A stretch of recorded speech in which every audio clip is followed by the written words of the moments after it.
Hello everyone, myself Avinash Madesiya currently pursuing MBBS from PGI Azamgarh. तो आज हमारे नीट और क्लास सीरीज का ये चैप्टर नंबर 4 और 5 होगा क्लास 12 फिजिक्स का। ठीक है, तो इसके पहले हम लोगों ने करंट इलेक्ट्रिसिटी तक कर लिया है, मॉडर्न फिजिक्स कर लिया है, रोटेशनल कर लिया है, यूडीएम कर लिया है। ठीक है, अब इसके बाद EMI, AC और ऑप्टिक्स यही बचा है क्लास 12 में। उसके बाद क्वेश्चन प्रैक्टिस वगैरह धड़ाधड़ स्टार्ट होगी, सारी चीज़ मैं करा दूंगा।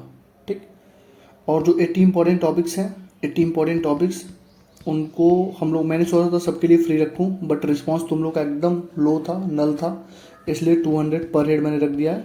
उसमें तुम्हें पूरा बैच मिल जाएगा, वो प्राइवेट रहेगा और पूरी टेस्ट सीरीज तुम्हें मिल जाएगी। ठीक, लास्ट तक तुम्हें मेंटरशिप तो मिलती रहेगी। दूसरी चीज़, जो लोग कंटेंट की बात करते हैं, ये मैग्नेटिक इफेक्ट ऑफ करेंट है, अर्थ मैग्नेटिज्म है, जाओ पूरे इसको पढ़ने के बाद पूरे यूट्यूब पे अगर तुम पहले से जुड़े हो तुम्हें पता लगेगा कि ऐसा कंटेंट कहीं नहीं है। ठीक है, एक बार देखो, पहले से मैं बोल रहा हूँ कि ये सब चीज़ें नहीं मिलेंगी। किसी को PDF बना के चाप देना आके और अपने हाथ से मेहनत करके सारी काम करना, दोनों बहुत अंतर होता है। ठीक है, चलो स्टार्ट करते हैं। थोड़ा लेंदी होगा वीडियो क्योंकि 20 पेज का PDF है। दोनों चैप्टर का है, चैप्टर नंबर 4, चैप्टर नंबर 5 का। सबसे पहला होता है Biot Savart law. Biot Savart law कहता है कि अगर कोई करंट कैरिंग वायर है, उससे तुम किसी पॉइंट P पे अगर तुम मैग्नेटिक फील्ड निकालोगे, थीटा एंगल हो गया ना, ये आइडियल हो गया। मतलब छोटा सा इस करंट का एक छोटा सा पार्ट हो गया, यहाँ छोटा सा पार्ट उसने तोड़ दिया, तो वो होगा dV=μ0/4 ideal sine theta upon R square. क्या होगा? μ0/4 ideal sine theta upon R square होगा।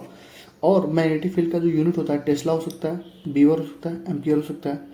एक टेस्ला में होता है 10⁴ गॉस, एक बीवर में 10⁸ मैक्सवेल, और 1 एम्पियर में 1/10 एब्सोल्यूट एम्पियर होता है। ठीक है, जैसे वहाँ पे तुमने वेक्टर फॉर्म में फोर्स में लिखा था KQ1Q2/R³ ऐसे यहाँ पर भी हो जाएगा μ0/4 आइडियल क्रॉस R/R³। यहाँ पे देखो बस क्या था, I dl sine theta upon R square था, यहाँ पे वेक्टर में आइडियल क्रॉस R/R³ हो जाएगा। इसको सॉल्व कर लोगे तो μ0/4 आइडियल नीचे R² into R cap. R cap का मतलब हुआ, आर कैप का मतलब क्या हुआ, मैंने क्या एक ही चीज़ में बोला था ना कि वेक्टर का मतलब होता है उसका मॉड और उसका डायरेक्शन। तो तुम आर कैप का मतलब हुआ vector A/mod A। Mod A का मतलब हो गया A, यानी A से मल्टीप्लाई कर दो तो नीचे आ जाएगा A³ ऊपर हो जाएगा A वेक्टर। वही चीज़ यहाँ लिखा हुआ है, यहाँ पे देखो R वेक्टर/R³। ये कई बार तो मैं ऑलरेडी समझा चुका हूँ। ठीक, आगे आ जाओ। अगर कोई चार्ज मूव कर रहा है, अगर कोई चार्ज ही मूव करने लगे तो उसके लिए जो मैग्नेटिक फील्ड होगा वो होगा μ0 sin θ/4πr²। ठीक, इसका भी तुम वो देख लो, वेक्टर फॉर्म में ये होता है μ0 r/r³। वेक्टर फॉर्म में क्या होता है, जो नीचे R² होता है वो R³ हो जाता है और ऊपर एक R से हम वेक्टर से मल्टीप्लाई कर देते हैं, बस ये होता है।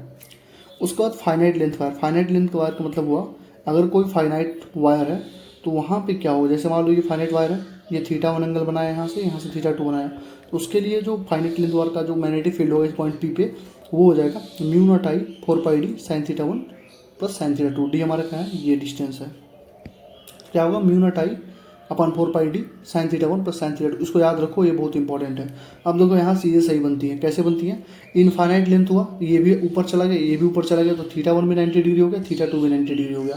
तो दोनों की जगह 90 रख दोगे तो sin 90 + sin 90 कितना हो गया, 1 + 1 2 हो गया, 2 से 2 कट जाएगा, 4 कट जाएगा, तो μ0I/2πd बचेगा, इनफाइनाइट। ठीक है, सेमी इनफाइनाइट, अगर सेमी इनफाइनाइट वायर है मतलब एक एंड तुम्हारी वो है, एक एंड तुम्हारी है और एक एंड पूरी तरह से क्या होगी, इनफाइनाइट होगी, तो ये वाला इनफाइनाइट जो हो गया, इधर से एंगल तो बनेगा नहीं इसका, तो 90 डिग्री हो गया, और ये एंगल θ1 तो हो जाएगा μ0I/4πd, एक को sine theta plus sine 90, sine 90 को 1 होता है, तो क्या हो जाएगा, साइन थीटा +1 हो जाएगा। ठीक, अब लिख रहा है near and semi infinite length, यानी कि ये हमारा एक इनफाइनाइट हो गया और एकदम नियर एंड, यानी कि लास्ट वाले पॉइंट पे ही इस पॉइंट पे देखना है। ये देखो यहाँ से यहाँ नहीं देखना था, ये यहाँ से देखना था, लेकिन इस पॉइंट पे क्या हुआ, सेमी इनफाइनाइट मतलब यहीं से देखना है, तो θ1 90 डिग्री हो जाएगा और θ2 क्या हो जाएगा, 0 डिग्री। इसको सॉल्व करोगे तो आ जाएगा μ0I/4πd।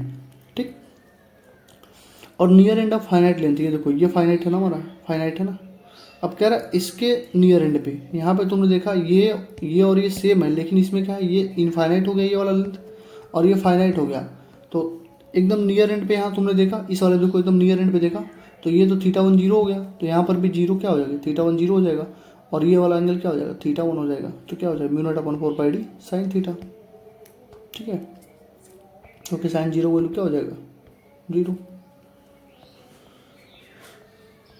अब देखो एक चीज़ और देख लो, जो अगर कोई तुमको तीर मारता है, ठीक है, जो तीर तुमको मारेगा तो तुम्हें, जैसे मान लो तुमने तीर मारा, ठीक है, तुमने तीर मारा तो तुमने जब उसके टिप को देखोगे ना, आगे आगे जब टिप को देखोगे तो एक छोटा सा डॉट दिखाई देगा तुमको। टिप जैसे तीर है ना, तो आगे क्या दिखेगा, ऐसे जाएगा तो एक छोटा सा टिप दिखाई देगा। उस टिप का मतलब होता है कि करंट जो है ना स्काई की तरफ यानी आसमान की तरफ जा रहा है और एंटी क्लॉकवाइज, उसका मतलब होता है एंटी क्लॉकवाइज, ठीक है। लेकिन जब तुम पीछे तीर के जब पीछे देखोगे तुमको ऐसे दिखेगा, मतलब कि तीर का जो पीछे वाला हिस्सा कैसे होता है, जैसे मैं तुम्हें एक चीज़ दिखा रहा हूँ, यहाँ देखो, ऐसे तुम्हें तीर दिखेगा ना, ऐसे। तो आगे जब देखोगे ना आगे से, तो ये तुम्हें दिखेगा एक टिप की तरह। ये टिप हमारा होगा एंटी क्लॉकवाइज। अगर ऐसा दिख रहा है कहीं पे मैग्नेटिक फील्ड ऐसे करके ऐसे, एंटी क्लॉकवाइज है, ठीक, और टुवर्ड द स्काई है। अगर ऐसे दिख रहा है, ऐसे दिख रहा है, मतलब ऐसे दिखेगा ना लास्ट में पीछे से कोई तीर, इसका मतलब हुआ करंट टुवर्ड द अर्थ, यानी कि अर्थ की तरफ आ रहा है, यानी कि क्लॉकवाइज होगा ये, ठीक। और एंटी क्लॉकवाइज है तो तुमने देखा होगा एंटी क्लॉकवाइज घड़ी कैसे चलती है, ऐसे ही चलती है ना, ये देखो ऐसे ही चलती है ना एंटी क्लॉकवाइज घड़ी। एंटी क्लॉकवाइज घड़ी ऐसे ही चलती है, ऐसे देखो इधर से इधर। तो ये देखो तो कौन से डायरेक्शन में, ये कौन सी चीज़ है, ये है नॉर्थ, ये है नॉर्थ, ये है नॉर्थ, ये है नॉर्थ। और क्लॉकवाइज कैसे चलेगी, ऐसे ऐसे, तो ये है साउथ। तो तुम क्लॉकवाइज को साउथ के डायरेक्शन में भी ऐसे कर सकते हो और एंटी क्लॉकवाइज को नॉर्थ वाले डायरेक्शन में भी ऐसे आइडेंटिफाई कर सकते हो। म्यू नॉट अपन 4 पाई की वैल्यू होता है 10⁻⁻7। तो म्यू नॉट का वैल्यू कितना होगा, 4 पाई इंटू 10⁻⁻7 हो जाएगा। आगे आ जाओ, अगर कोई सर्कुलर लूप है, कोई सर्कुलर लूप है, उसमें करंट आई है, देखो ऐसे जा रहा है तो एंटी क्लॉकवाइज जा रहा है, तो उसमें जो मैग्नेटिक फील्ड सेंटर पे होगा वो होगा mu naught I upon 2r। अगर इसी को ठीक है, ये एक टर्न का कितना होगा, mu naught I upon 2r। अगर n टर्न कर दिया, 1 2 3 4 ऐसे, मतलब कई सारे टर्न बना दिया गया, तो mu naught N I upon 2r हो जाएगा। यानी क्या, तुम देख रहे हो कि magnetic field directly equal to क्या है, नंबर ऑफ टर्न है। लेकिन अगर इसी एक वायर को, मान लो एक ही वायर था, अब इसको हमने क्या किया, एक ही वायर को हमने क्या किया, ऐसे एक वायर था, अब इसी को हमने कॉइल कर दिया, यानी कि हमने इसको कॉइलिंग करके छोटा कर दिया। जैसे मान लो पहले इतना बड़ा था, अब हमने इसको क्या किया, ऐसे ऐसे ऐसे कॉइलिंग कर दिया। कॉइलिंग करेंगे छोटा होता जाएगा। जब कॉइलिंग करेंगे, एक ही वायर की कॉइल बना दिया जाए, तो जो मैग्नेटिक फील्ड होगा अब डायरेक्टली इक्वल टू क्या होगा, नंबर ऑफ टर्न्स के स्क्वायर होगा। यहाँ पे directly proportional to number of turns था, लेकिन जब कॉइल उसी वायर की कॉइल बना दोगे ना उसी की, तो डायरेक्टली प्रोपोर्शनल टू एन का स्क्वायर, नंबर ऑफ टर्न के स्क्वायर हो जाएगा, ठीक। और यहाँ पर मैग्नेटिक फील्ड क्या हो जाएगा, mu naught N square upon L I into pi, ठीक है। तो यहाँ से तुम्हें एक चीज़ और मिलेगी कि जो मैग्नेटिक फील्ड होगा इनवर्सली प्रोपोर्शनल टू रेडियस का स्क्वायर होगा। तो ये दोनों याद रखना, magnetic field directly proportional to N square, magnetic field inversely proportional to 1/r square, ठीक। अगर कोई point on the wire lies on the wire, then contribution जी। जैसे मान लो कह रहा है इस पॉइंट पी पे बताओ, तो यहाँ से तुम जा रहे हो, तो ये वायर ऐसे जा रहा है, तो एक मिनट रुक जाओ, इस पॉइंट पे बताना है पी पे, रुक जाओ एक सेकंड, हाँ ये पॉइंट हमारा पी है, इस पे तुमको बताना है इस वायर की वजह से, ठीक है। तो ये देखो ये वायर सीधे यहीं चला गया, इसका भी जीरो हो गया। ये वायर देखो ऐसे जाएगा ना, ये वायर भी देखो पीछे घुमा दो इसको, तो ये भी जीरो हो गया। अब इस पे जो टोटल कंट्रीब्यूशन होगा बस इतने आर्क के वजह से ही मैग्नेटिक फील्ड आएगी, इसके और इसके वजह से तो जीरो हो गई, ठीक, वही लिखा हुआ है। अगर एन साइडेड का पॉलीगॉन है, तो उसका मैग्नेटिक फील्ड सेंटर पे क्या होगा, mu naught N I upon pi L sine pi by N 10 pi by N. जैसे मान लो ये हमारा स्क्वायर है, तो क्या लिखोगे, mu not into 4i upon pi into L. L क्या लिखोगे, जैसे मान लो 10 सेंटीमीटर दिया था, मान लो टोटल ये दे दिया 10 सेंटीमीटर, ये 10 सेंटीमीटर, ये 10 सेंटीमीटर, ये 10 सेंटीमीटर। तो एक साइड का बस लेंथ लिखो, एक साइड का लेंथ, तो लिखोगे कितना 10। 4 क्यों लिखा, क्योंकि एन का वैल्यू क्या है, 4 साइड है ना। एन हमारा क्या है, नंबर ऑफ साइड है। एन हमारा क्या है, नंबर ऑफ साइड। एन हमारा क्या है, लिख दे रहा हूँ, नंबर ऑफ साइड। तो वैल्यू पुट करो, आंसर आ जाएगा mu naught N I upon pi L sine pi by N 10 pi by N. किसी भी 4 5 6 7 8 कितने करके ना सॉल्व करो। सर्कुलर रिंग के वजह से फील्ड देख लो क्या होगा, मैग्नेटिक फील्ड।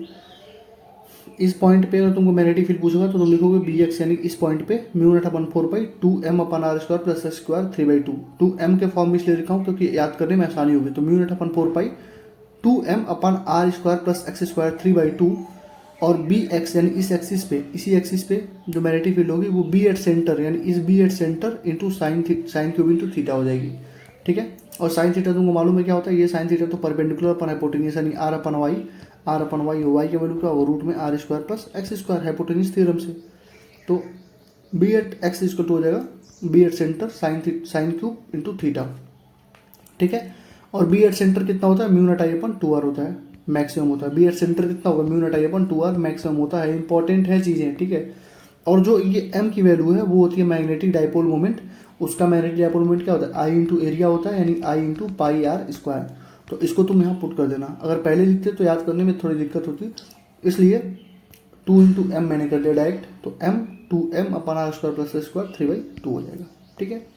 अगर B centre upon B axis का तुमसे रेशियो पूछेगा तो होता है, देखो B centre upon B axis, B centre upon B axis का जब रेशियो यहाँ से पूछेगा ना, यहाँ से इसको सॉल्व जब करोगे तो क्या आएगा, 1 plus X square upon R square 3/2। ये भी बहुत इंपॉर्टेंट है, ठीक है। ये पूरा टॉपिक ही इंपॉर्टेंट है ये। तो B centre upon B axis का क्या आ जाएगा, 1 plus X square upon R square 3/2 आ जाएगा। परसेंटेज चेंज पूछेगा तो B C minus B A upon B C into 100 हो जाएगा, यानी B at centre minus B at axis minus B at centre into 100। लेकिन अगर लेस देन 10% का चेंज है तो वहाँ पे तुम percentage change 3/2 X square upon R square into 100 करके निकाल सकते हो, ठीक है। इसका ग्राफ बनेगा ऐसे, ये P है, ये Q है, इस पॉइंट पे तुम देख रहे हो -r/2 है, +r/2 है। तो तुमने देखा होगा ऐसे ग्राफ बन रहा है। तो ये जो ऊपर वाला इतना पोर्शन है वो पैराबोलिक ग्राफ है, क्योंकि mu naught I upon 2r होगा। और ये जो नीचे वाला ग्राफ है वो B is inversely equals to X Q है, यानी कि हाइपरबोला ग्राफ बनता है। और जो पॉइंट P और Q है उसको बोलते हैं पॉइंट ऑफ इन्फ्लेक्शन या point of curvature change. Curvature मतलब जहाँ से टर्न हो रहा है, या पॉइंट ऑफ जीरो कर्वेचर, ठीक है। कोई सर्कुलर आर्क है, उसका मैग्नेटिक फील्ड होगा mu naught upon 4 pi upon R into theta. Theta हम रखेंगे रेडियन में, जैसे मैंने अभी बताया था ऐसे था। इस पॉइंट में पूछा तो इसके वजह से 0, इसके वजह से 0, इसके वजह से कितना होगा, इसके वजह से टोटल एंगल कितना है 180 डिग्री। तो लिखोगे mu naught upon 4 pi I upon R into theta. Theta value 180 degree नहीं लिखोगे, 180 डिग्री लिखोगे पाई, ठीक है। रेडियन के टर्म लिखेंगे तो सॉल्व कर दो इसको, तो हो जाएगा mu naught I upon 4r हो जाएगा, पाई से पाई कट जाएगी। तो इतना हो जाएगा इसका मैग्नेटिक फील्ड, समझ गया ना। इक्विपोटेंशियल लाइन पे है, इक्विपोटेंशियल लाइन मतलब यहाँ पे है, तो उसका जो बी नेट होगा इस पे क्या होगा 2b cos थीटा होता है। बी नेट क्या हो जाएगा 2b cos theta. Neutral point में अगर देखो करंट दोनों सेम डायरेक्शन में है, तो अगर मान लो I1 ज़्यादा हो I2 से, अगर मान लो दोनों करंट सेम डायरेक्शन में है और I1 is greater than I2 है, तो जो न्यूट्रल पॉइंट होगा वो छोटे वाले करंट के पास होगा। किसके पास होगा, छोटे वाले करंट यानी I2 के पास होगा, और दोनों के बीच में होगा, और उसका डिस्टेंस कितना होगा I1R upon I1 plus I2। I1R क्यों किया, क्योंकि I1 की मतलब वैल्यू ज़्यादा है, तो I1R upon I1 plus I2। अगर अपोजिट डायरेक्शन में है तो अपोजिट डायरेक्शन में क्या हो जाएगा, तो यहाँ से मान लो x डिस्टेंस पे है तो x equal to I1R upon I1 minus I2, यानी कि अगर सेम डायरेक्शन में तो यहाँ प्लस लगा दो, नहीं तो माइनस लगा दो। ये जो x होगा इन दोनों के बीच में होगा, और ये जो x होगा ये पहले वाले डिस्टेंस से इधर होगा, पहले वाले करंट से इतना दूर होगा, तो पहले वाले से डिस्टेंस होगा x equal to I1R upon Y plus I2। अगर दोनों वायर एक दूसरे का परपेंडिकुलर है तो जो y होगा इक्वल टू हो जाएगा ix upon I Y into X, यानी Y equal to M X. M हमारा क्या है, स्लोप है टेन थीटा, यानी वाई इक्वल टू क्या होता है m इंटू एक्स होता है। एम हमारा स्लोप होता है, स्लोप क्या होता है परपेंडिकुलर। देख लो यहाँ पे आई एक्स अपन स्लोप क्या होता है, आई एक्स अपन आई वाई हो जाएगा इंटू एक्स। और तुम एक चीज़ ये भी अप्लाई कर सकते हो, I1 upon Y equal to I2 upon X, यानी कि I1 upon I2 equal to Y upon X. ये भी अप्लाई कर सकते हो, यानी ये और ये दोनों अप्लाई कर सकते हो परपेंडिकुलर वायर्स के केस में। पूछे अगर अभी तक तो मतलब ऐसा कोई क्वेश्चन पूछा नहीं गया, लेकिन पूछे तो ठीक है, IIT में पूछा जा चुका है कई बार। अब देखो अगर सॉलिड सिलेंड्रिकल वायर है, सेम चीज़ है, इलेक्ट्रोस्टैट ग्रेविटेशन जो तुमने पढ़ा है वही सेम सारी चीज़ें हैं। तो तुमसे अगर बाहर पूछे, सॉलिड है, तुमसे बाहर पूछा तो तुम लिखोगे mu naught I upon 2 pi R, surface है mu naught I upon 2 pi capital R. अंदर पूछ लिया तो mu naught I R upon 2 pi R square. लेकिन एक्सिस पे क्या होगा, जीरो, एक्सिस पे जीरो, यानी कि एक्सिस पे जीरो मतलब क्या होगा, उसी पॉइंट पे उसी लाइन पे क्या हो जाएगा, जीरो हो जाएगा। तो वही लिखा हुआ है। कुछ ना दिया हो तो सिलेंडर को हम लोग सॉलिड पाइप मान लेते हैं, मतलब कुछ लिखा ही ना हो सिलेंडर तो सॉलिड सिलेंडर मान के सॉल्व करते हैं। आर हमारा डिस्टेंस पर सेंटर है, ये बी आउटसाइड है, बी आउटसाइड और बी सरफेस में क्या रिलेशन है, बी आउटसाइड बी सरफेस में रिलेशन है। बी आउटसाइड जो होता है वो B surface into R by R होता है। बी जो आउटसाइड होता है वो B surface into R by R होता है। क्या होता है, बी आउटसाइड क्या होता है, B surface into R by R होता है, ठीक। और B inside B surface dot R by R होता है। देख लो यहाँ पे दोनों को मिला के जब सॉल्व करोगे तो B surface R by R हो जाएगा। तो यहाँ से तुमको दिख रहा होगा बी इनसाइड एक्लिप्स टू क्या है, रेडियस है, और एक्सिस पे जीरो हो जाएगा, उसी लाइन पे जीरो हो जाएगा। होलो सिलेंडर है तो वही सेम चीज़ फिर से होगा, mu naught I upon 2 pi R. लेकिन होलो सिलेंडर में एक चीज़ हमेशा याद रखना कि अगर आर इज लेस देन ए का मतलब ये हुआ कि जो डिस्टेंस है वो रेडियस से कम हो गया, डिस्टेंस जो है रेडियस से कम हो गया तो भी जीरो होगा, और आर जीरो है तब भी जीरो होगा। ये दोनों कैसे याद रखना, होलो में अगर रेडियस से कम हुआ यानी होलो में मान लो ये है तो इसके अंदर कहीं भी पूछोगे तो सारा जीरो होगा, ठीक है, होलो में। अब बाकी अगर ज़्यादा है तो mu naught I upon 2 pi R कर दो, और जैसे मान लो होलो ऐसे ही बनेगा ना ऐसे, तो ये ए है, ये हमारा बी है, तो इसके बीच में इसके बीच में कितना होगा, इन दोनों के बीच में, इसके अंदर तो जीरो होगा पूरा, बाहर तो mu naught I upon 2 pi R होगा, लेकिन इन दोनों के बीच में कितना होगा, तो वो हो जाएगा mu naught I upon 2 pi R, R square minus A square upon B square minus, यानी कि रेडियस का स्क्वायर माइनस ए का स्क्वायर, आर का मतलब हो गया डिस्टेंस का स्क्वायर, डिस्टेंस का square minus A square upon B square minus A square, यानी ये B square minus A square, ठीक है। तो अगर आर इक्वल टू बी हुआ, अगर आर इक्वल टू बी हुआ, यानी कि आर इक्वल टू बी का मतलब हुआ हम लोगों ने इस सरफेस के बाद यहाँ पे पूछ लिया, इसी सरफेस पे ही पूछ लिया, तो mu naught I upon 2 pi B हो जाएगा। और अगर आर इक्वल टू ए हो गया, यानी आर इक्वल टू ए हो गया, इस वाले पे हो गया, तो ये हमारा पूरा जीरो हो जाएगा। कहने का मतलब ये हुआ, सिंपल सा एक बार तुमको समराइज कर देता हूँ, ये देखो एक बार समराइज करता हूँ मैं, ये है, ठीक है, ये हमारा ए है, ये हमारा बी है, तो इसके इस पॉइंट पर भी यानी इस अंदर वाले सरफेस पर भी और यहाँ पर भी अंदर सारे में क्या होगा, जीरो होगा। बाहर क्या होगा, इस पूरे पॉइंट पे बाहर क्या होगा, mu naught I upon 2 pi R होगा, और इस वाले पॉइंट पे क्या होगा, सरफेस पे क्या होगा, mu naught I upon 2 pi B होगा, बस इतना चीज़ होगा, ठीक। अब एनुलर पाइप अभी तक पूछा नहीं गया, बट जान लो एनुलर पाइप में जो बी आउटसाइड होगा, यहाँ पे अगर पूछेगा कोई तो mu naught I upon 2 pi R ही होगा भाई। इसको जब तुम कट करोगे ना 2 से 2, तो ये भी यही होगा, mu naught I upon 2 pi R, यही सारी चीज़ें। अंदर जीरो होगा, बी साइड जीरो, अभी होलो वाले में भी देखो।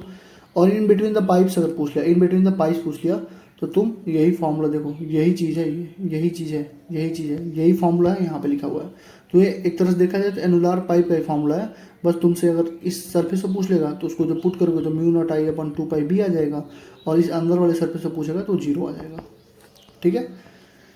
एम्पियर सर्किट लॉ कहता है कि जैसे बी डॉट डी एल होता है वो म्यू नॉट सिग्मा आई के बराबर होता है, यानी कि total current enclose to the loop, यानी किसी लूप में कितना करंट है वो इंटू म्यू नॉट इक्वल टू होगा बी डॉट डी एल, यानी किसी भी, जैसे मान लो वायर करंट जा रहा है यहाँ पे, तो इसमें मैग्नेटिक फील्ड इस पॉइंट से छोटे पार्ट पे, यानी B dot D L equal to mu naught sigma I, ठीक।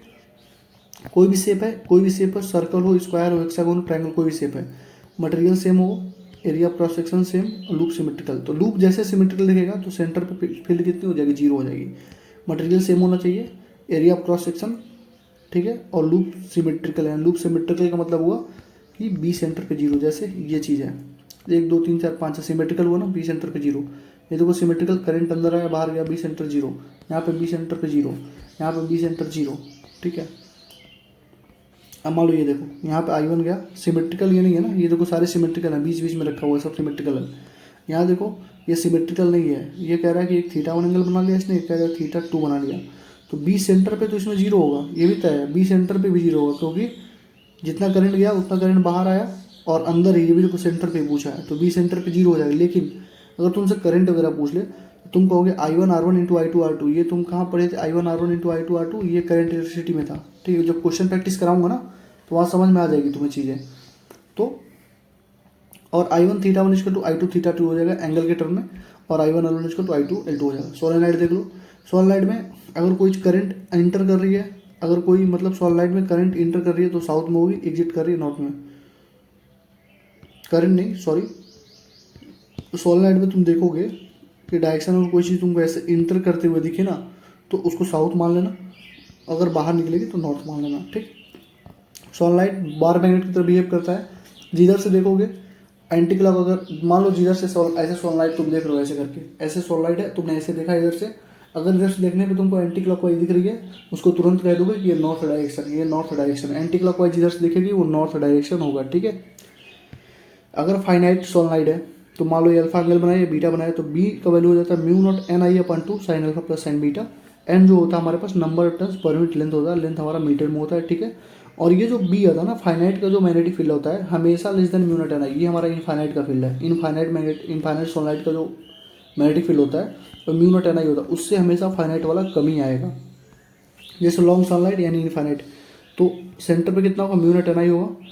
ये देखो सेंटर पे म्यू नॉट एन आई हो गया, एंड पे कितना होगा, half mu naught N I, and पे थोड़ा सा कम हो जाता है और आउटसाइड जीरो होगा, यानी बाहर कहीं पूछेगा तो जीरो होगा, तो वही म्यू नॉट एन आई से कम होता है किसका, फाइनाइट वाले का। ठीक है, ये मान लो एक अलग कंसेप्ट है, मैग्नेटिक फील्ड हमारा अगर कह दिया मतलब लेंथ ऑफ वायर दे दिया, लेंथ ऑफ सनलाइट दे दिया, उससे अगर तुम्हें मैग्नेटिक फील्ड निकालना है तो तुम फॉर्मूला लगाओगे mu naught length of wire into I upon 2 pi R into length of solenoid. बहुत अच्छी चीज़, इसलिए मैंने इंपॉर्टेंट इसको लिखा। अगर ये क्वेश्चन आ गया तो लगभग 99.99% लोग गलती करके चले जाएंगे, और ये कई बार IIT वगैरह में पूछा जा चुका है। Mu naught length of wire into I upon 2 pi R into length of solenoid. Toroid की बात कर लो, टोराइड भी वही चीज़ है, अंदर जीरो होगा बाहर जीरो होगा, एक्सिस पे इसके भी म्यू नॉट एन आई होगा, और एक्सिस पे तुम एन के जगह लिख सकते हो एन अपन एल, तो लिख सकते हो mu naught N I upon 2 pi R. इसके केस में लिखोगे mu naught N I upon 2 pi R. 2 pi R को बोलते हैं हम लोग मीन सर्कम्फरेंशियल लेंथ बोलते हैं, एन अपन एल होता है ना, लेंथ को यहाँ पे लिखोगे मीन सर्कम्फरेंशियल लेंथ यानी कि 2 pi R. Mu naught N I upon 2 pi R हो जाएगा, जहाँ पे आर हमारा क्या है, एवरेज रेडियस है, यानी ये हमारा अगर R1 है, ये हमारा R2 है, तो तुम लिखोगे mu not average radius R1 plus R2, ये R1 मान लो या R2 मान लो, तो mu naught N I upon 2 pi R, जहाँ पे आर का रखोगे R1 प्लस R2 अपन 2। ठीक है, magnetic Lorentz force, magnetic Lorentz force जो होता है वो क्या होता है, Q into V cross V. अगर कोई चार्ज पार्टिकल v वेलोसिटी से किसी मैग्नेटिक फील्ड में घूम रही है थीटा के एंगल पे, तो फॉर्मूला हो जाता है मैग्नेटिक लोरेंज फोर्स का Q into V cross V, यानी कि Q V B sine theta. ठीक है, तो कोई चीज़ अगर तुमने देखा पर मतलब क्रॉस प्रोडक्ट में मैंने तुम्हें क्या बताया था ये अगर मैग्नेटिक लोरेंज फोर्स परपेंडिकुलर है, फॉर्मूला है Q into V cross V, तो ये जो परपेंडिकुलर होगा v के, ये परपेंडिकुलर होगा b के, लेकिन v और b यानी कि वेलोसिटी और मैग्नेटिक फील्ड मे और may not be perpendicular to each other, यानी ये जो फोर्स है वो इसके भी परपेंडिकुलर होगा, इसके भी परपेंडिकुलर होगा, लेकिन ये दोनों आपस में परपेंडिकुलर हो भी सकते हैं, नहीं भी हो सकते हैं, तो ये हो जाएगा Q we sine theta.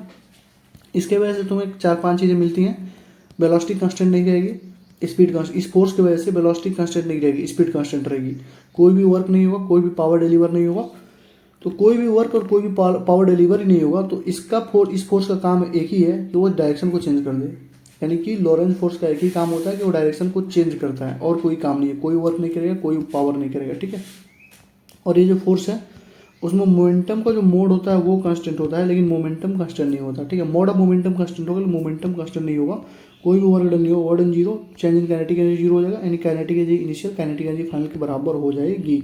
No work done, no power, और kinetic energy initial kinetic energy final के बराबर, यानी थीटा इक्वल टू अगर 0 डिग्री हुआ, Q V B sine theta हुआ ना, तो 0 डिग्री अगर हुआ तो भी हमारा हो गया क्या, पैरेलल टू मैग्नेटिक फील्ड हो गया, मैग्नेटिक फोर्स 0 हो जाएगा, क्योंकि साइन 0 को 0 होता है, तो ये 0 हो जाएगा। इसका मतलब क्या हुआ, स्ट्रेट लाइन पाथ होगा।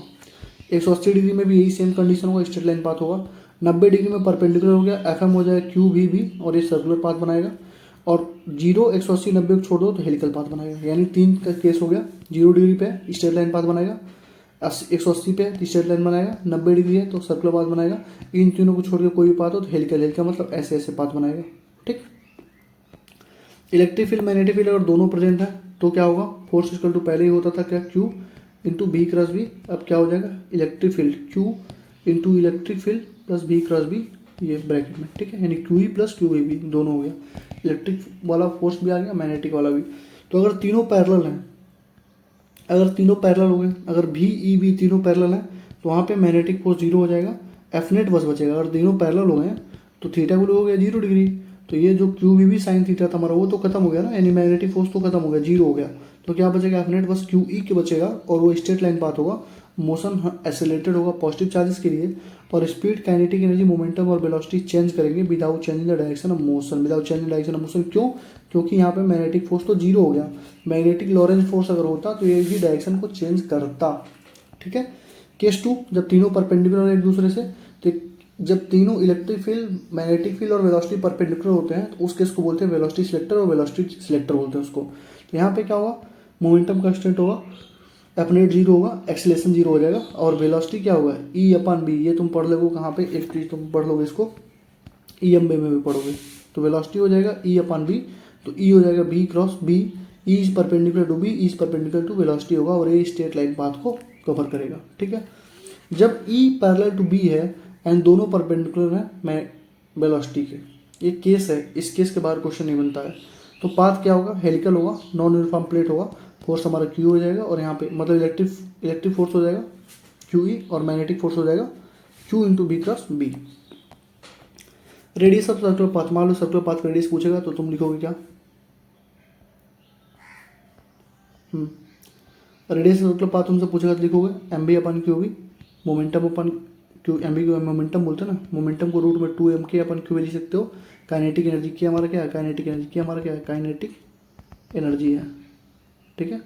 इसका रूट में 2m क्यू भी अपन क्यू भी है, तुमको मैंने कहाँ पढ़ाया था, डुअल नेचर में बताया था। और जो टाइम पीरियड होता है inversely proportional to specific charge होता है, और जो कर्वेचर होता है इनवर्सली प्रोपोर्शनल टू रेडियस होता है। हेलिक्स, हेलिक्स अभी बताया हो ना कि 0 डिग्री, 90 डिग्री, 180 डिग्री को छोड़ दो तो जो भी एंगल बनेगा वो हेलिक्स बनाएगा। हेलिक्स का 2 कंपोनेंट होता है, मान लो थीटा एंगल पे फेंक रहे हो, थीटा एंगल पे एक कंपोनेंट ये वाला बी साइन थीटा होगा, ये वाला बी कॉस थीटा। जो बी साइन थीटा होगा वो सर्कल बना जाता है, ठीक है, और बी कॉस थीटा जो होता है वो पैरेलल में फोर्स लगता है, और ये हमारा स्ट्रेच करके हेलिक्स बनाता है। यानी कि पहले सर्कल बन रहा था, अब इसको स्ट्रेच करने लगा तो ऐसे ऐसे बनने लगा, ठीक है, हेलिक्स बना देगा। तो जो रेडियस होगा वो M B perpendicular upon Q B, radius equal to क्या होता है, M B upon Q B, लेकिन हेलिक्स के केस में एम बी परपेंडिकुलर वाला टर्म लेंगे तो ये हमारा क्या हो जाएगा, M B sine theta upon Q B हो जाएगा, time period 2 pi M B Q B. लेकिन अगर पिच पूछेगा तो पिच इक्वल टू होता है speed into time, speed into time, speed into time. तो स्पीड इंटू टाइम मतलब क्या हुआ, कौन सा स्पीड हेलिक्स बना रहा है, तो ये जो है बी कॉस थीटा वाला हेलिक्स बना रहा है, तो बी पैरेलल इंटू टाइम यानी कि B cos theta into 2 pi M upon Q B, ठीक है। साइक्लोट्रॉन में जो स्पीड होती है इलेक्ट्रिक फील्ड के द्वारा बढ़ती है, और साइक्लोट्रॉन जो है प्रोटॉन, न्यूट्रॉन, अल्फा पार्टिकल्स के लिए है, एस प्लस के लिए है, और इलेक्ट्रॉन और न्यूट्रॉन के लिए अप्लीकेबल नहीं है साइक्लोट्रॉन, ठीक है। तो work done by electric field, अगर उसमें पूछोगे इलेक्ट्रिक फील्ड की वजह से तो ये स्पीड बढ़ रही है, तो वर्क डन कितना हो रहा है, वो काइनेटिक एनर्जी मैक्सिमम के बराबर होगा, वो होगा 2q equal to Q square B square R square upon 2m। बहुत इंपॉर्टेंट, इसको ध्यान रखना, अगर नंबर ऑफ ऑसिलेशन पूछेगा तो इन दोनों इक्वेशन को इक्वेट कर देना, ठीक है।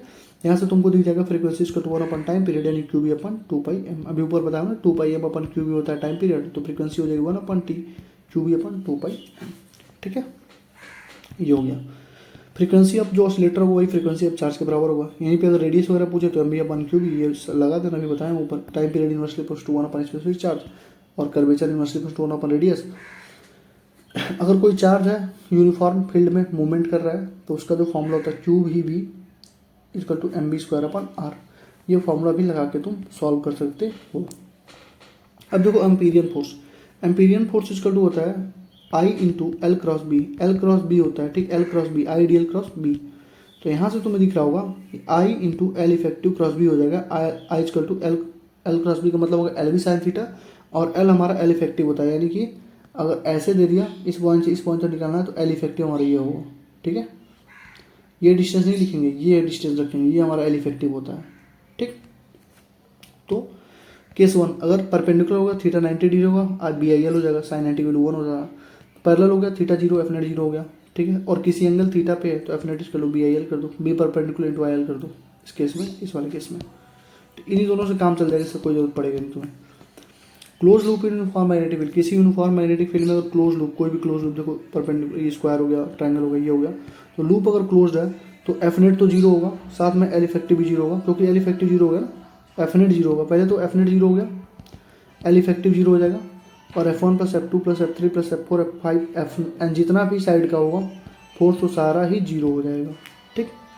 टेंशन इन रिंग, ये जैसे रिंग ऐसे मान लो कोई ऐसे रिंग होती है, ऐसे अनयूजुअल शेप की होती है, ठीक है, जब उसमें मैग्नेटिक फील्ड वगैरह पास कराते हो तो वो फैलती है, फैल के क्या बनती है, सर्कल, क्योंकि चारों तरफ फोर्स लगने लगता है तो सर्कल बनाती है।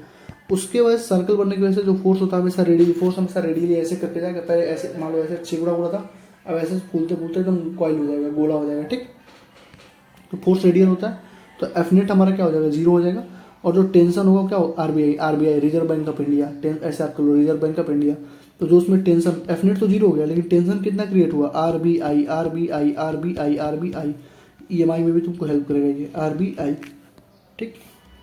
और मान लो कोई लेंथ एल लेंथ रखा हुआ है, ऐसे रिंग है, और यहाँ पे तुमसे मैग्नेटिक फील्ड है, मैग्नेटिक फील्ड जा रहा है, ये I1 करंट इसमें था, I2 करंट इसमें था, तो यहाँ पे पूछ लिया तो इसके वजह से इस पर फोर्स कितना होगा, B into I, B I L होगा ना, बी आई एल, देखो यही है बी आई आर, यही तो है, आर हमारा क्या है, रेडियस है, ऊपर बताया हो ना B I L sine theta, तो यही है बी आई आर, ठीक है।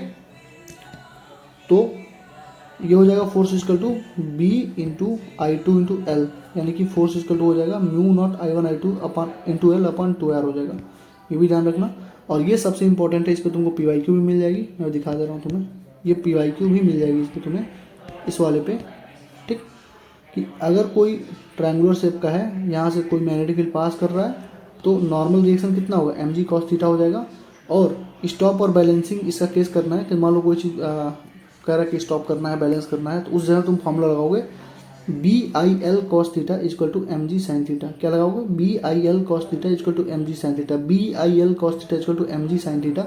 इंपॉर्टेंट इसलिए बार बार बता रहा हूँ, B I L cos theta equal to m g sine theta. ठीक,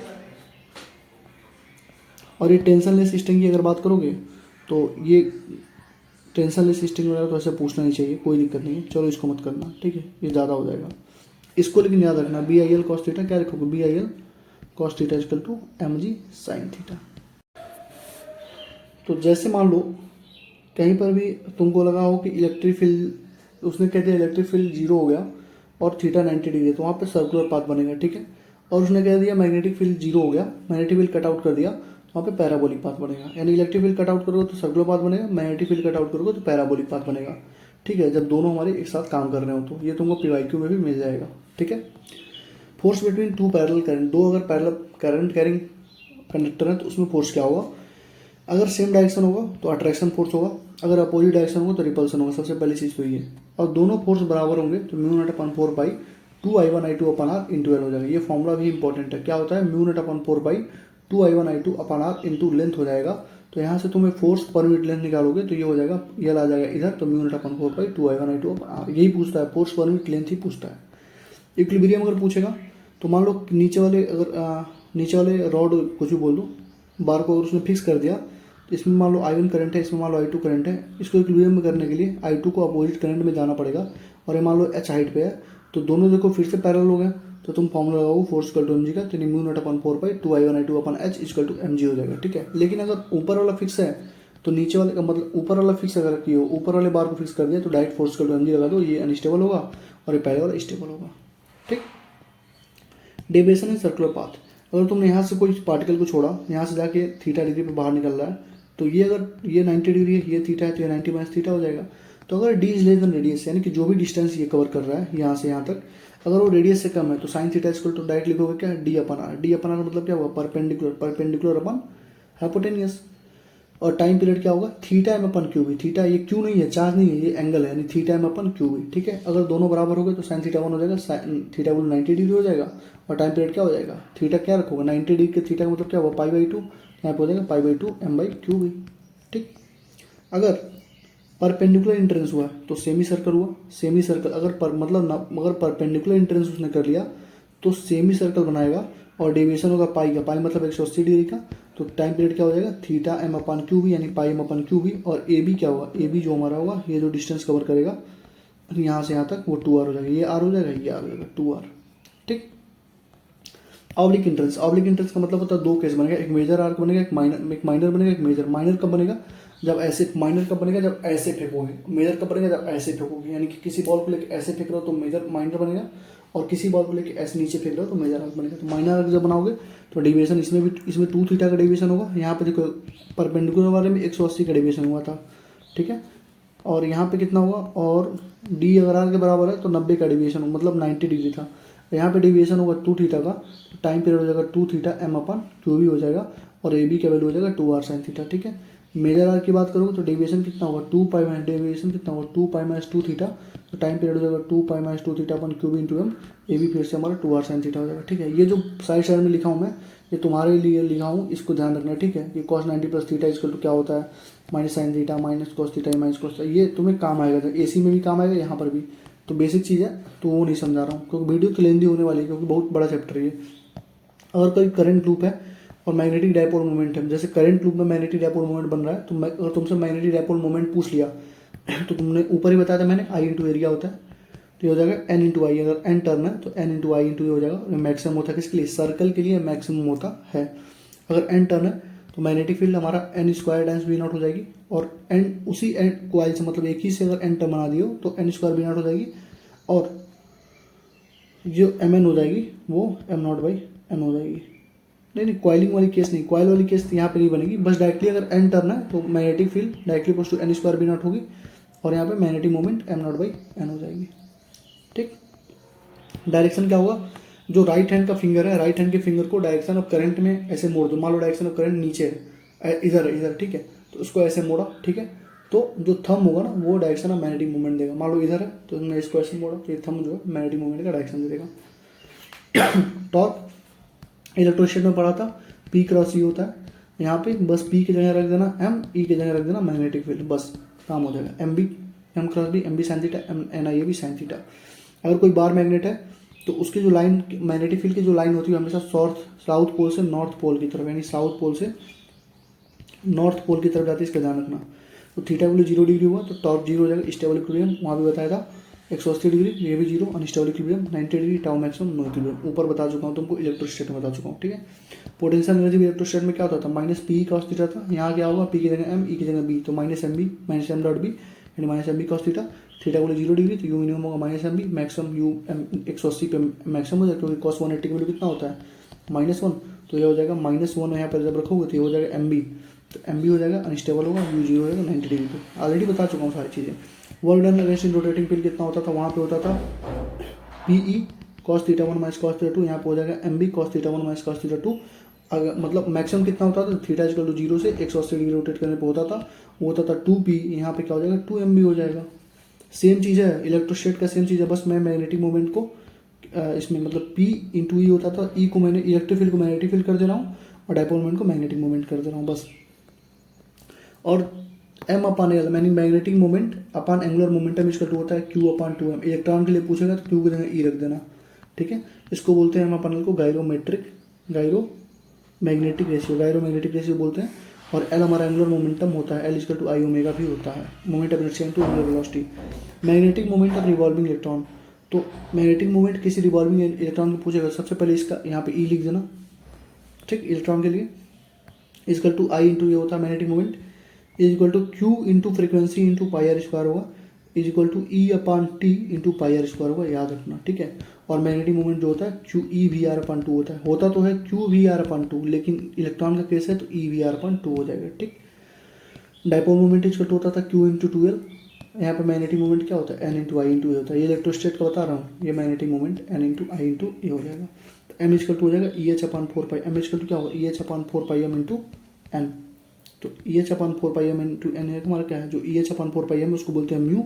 म्यू का वैल्यू होता है बोहर मैग्नेटॉन, कब, जब इस पूरे एन का वैल्यू, इस एन का वैल्यू क्या होता है 1 होता है, तो ये जो पूरा टर्म है वो ई H upon 4 pi M Bohr magneton हो जाता है और इसका डायपोल मोमेंट मिनिमम होता है। मूविंग कॉइल गैल्वेनोमीटर, तो मूविंग कॉइल गैल्वेनोमीटर का कंसेप्ट एक ही है कि जो टॉर्क जो मैग्नेटिक फोर्स की वजह से लगेगा वो टॉर्क जो टॉर्जनल टॉर्क होगा उसके बराबर होगा। तो यहाँ से हो जाता है M B sine theta equal to C phi, C हमारा होता है टॉर्जनल कांस्टेंट और फाई हमारा होता है एंगल ऑफ डिफ्लेक्शन। तो यहाँ से हो जाएगा I equal to C upon N A B into phi, याद रखना I equal to C upon N A B into phi हो जाएगा। सी अपान एन ए बी को के मान लो, ठीक है, तो हो जाएगा आई इक्वल टू के इंटू फाई, क्योंकि के को बोलते हैं हम लोग क्या गैल्वेनोमेट्रिक कांस्टेंट या रिडक्शन फैक्टर। तो आई इक्वल टू क्या हो जाएगा के इंटू फाई। करंट सेंसिटिविटी पूछेगा तो डिफ्लेक्शन अपन करंट, वोल्टेज सेंसिटिविटी पूछेगा तो डिफ्लेक्शन अपन वोल्टेज, ये होगा फाई अपन आई, ये होगा फाई अपन वोल्टेज, ये होगा एन ए बी अपन सी, तो ये हो जाएगा फाई अपन आई आर, यही होगा ना, फाई अपन आई आर हो जाएगा ना, क्योंकि फाई अपन आई पहले से था, अपन वोल्टेज किए हैं तो आई आर हो जाएगा। तो यहाँ से करंट सेंसिटिविटी अपन आर कर सकते हो, N A B upon C था तो N A B upon C R कर सकते हो, यानी आर से नीचे मल्टीप्लाई कर दो बस, जितना ज़्यादा करंट होगा उतना ज़्यादा डिफ्लेक्शन होगा। अगर अमीटर को मतलब गैल्वेनोमीटर को अमीटर में चेंज करना है तो हम लोग क्या करते हैं, गैल्वेनोमीटर को ध्यान समझना है, गैल्वेनोमीटर मीटर का क्वेश्चन आता है, गैल्वेनोमीटर्स को अमीटर में चेंज करना है तो एक संट है, यानी संट मतलब स्मॉल रेजिस्टेंस, ये देखो संट है, इसको हम लोग जोड़ देंगे पैरेलल में, ये देखो संट ये है, संट ये है, तो उसको हम लोग पैरेलल में जोड़ देंगे गैल्वेनोमीटर के। ये हमारा गैल्वेनोमीटर था जिसका रेजिस्टेंस जी बोल दो या आर जी बोल दो, दोनों सेम होता है, तो उसी के पैरेलल हमने एक संट जोड़ दिया स्मॉल रेजिस्टेंस का।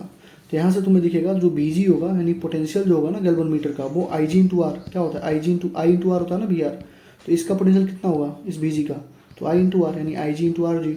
इसमें करंट मान लो यहाँ से करंट आया था टोटल आई, तो यहाँ से आई जी चला गया, यहाँ से आई एस चला गया, संट में आई एस चला गया, तो जो एस की वैल्यू होगी, संट की जो वैल्यू होगी वो होगी आई जी अपान आई माइनस आई जी अपान आई माइनस आई जी। यहाँ से सॉल्व भी कर सकते हो बट याद रखो कि सही रहेगा, आई जी अपान आई माइनस आई जी हो जाएगी और जो आर जी हमारा ये है वो हमारे गैल्वेनोमीटर के जो रेजिस्टेंस होता है उसी के बराबर होता है।